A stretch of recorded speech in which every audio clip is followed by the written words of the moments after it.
ला एका मित्राची गरज आहे. भाजप आणि अण्णा द्रमुक इच्छुक आहेत का, उत्सुक आहेत का मदतीचा हात पुढे करण्यासाठी? नाही, त्याची उत्तरं तुम्हाला मिळवण्याची घाई ही प्रसार माध्यमात असू शकते, त्याबद्दल शंका नाही आहे.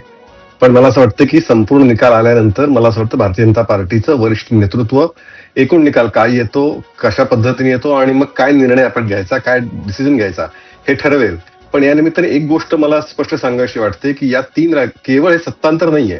थोडं आपण समजून घेतलं पाहिजे इतर देशामधले इतर राज्यांमध्ये होत असलेल्या निवडणुका आणि या राज्यातल्या निवडणुका ह्याच्यामध्ये एक मूलभूत फरक आहे. पश्चिम बंगाल, केरळ आणि तामिळनाडू तशा अर्थाने वर्षानुवर्ष भारतीय जनता पार्टी किंवा एकूणच एक त्यांची ठरलेली सत्ता केंद्र होती, तिथंच ती फिरत होती.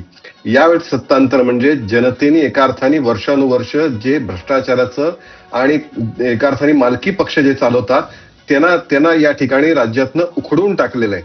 त्यामुळे सर्वसामान्य सत्तांतर नाही.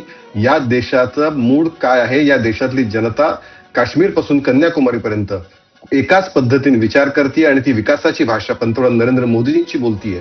हे या निकालाचं वैशिष्ट्य आहे. तामिळनाडू हा एक जसा वेगळा कौतुकाचा किंवा जास्त चर्चेचा विषय ठरलाय, तसा पश्चिम बंगाल सुद्धा, अर्थात तामिळनाडूमध्ये सुद्धा तुमच्यासाठी एक प्रकारे विन विन सिच्युएशन आहे, कारण तुमचे जे विरोधक आहेत केंद्रामधले ते एक प्रकारे सत्तेच्या बाहेर जातात. तर दुसरीकडे पश्चिम बंगालच्या निवडणुकीचं यश हे जास्त चर्चेत आहे, ते अनेक अर्थांनी महत्वाचं सुद्धा आहे.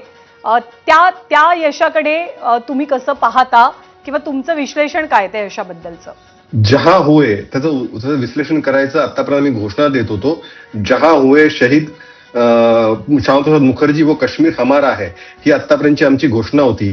पण आता अभिमानाने मी सांगू शकू, जहां से श्यामाप्रसाद मुखर्जी आते हैं वो पश्चिम बंगाल भी हमारा है. एका अर्थाने जे परिवर्तन आहे ते वर्षानुवर्षाच्या भारतीय जनता पार्टीच्या संघ परिवारातल्या असंख्य स्वयंसेवकाच्या त्यागातनं, संघर्षातनं आणि म्हणजे शहीद अनेक जण त्यातनं शहीदही झालेत. या सगळ्या रक्तपातातून आज आलेला हा दिवस आहे.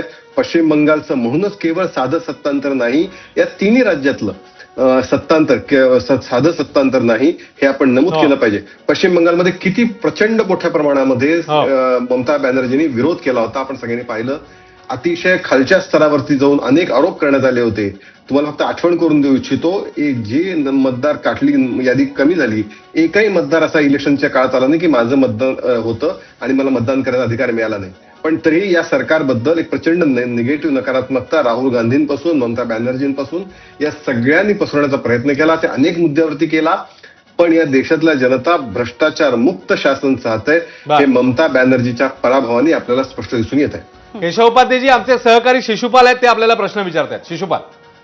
केशवजी, आधीच तुमचं अभिनंदन. आता पहिल्या ट्रेंडमध्ये तरी तुम्ही तुमचं आसाम राखताय. तुम्हाला काय जिलेबी आणि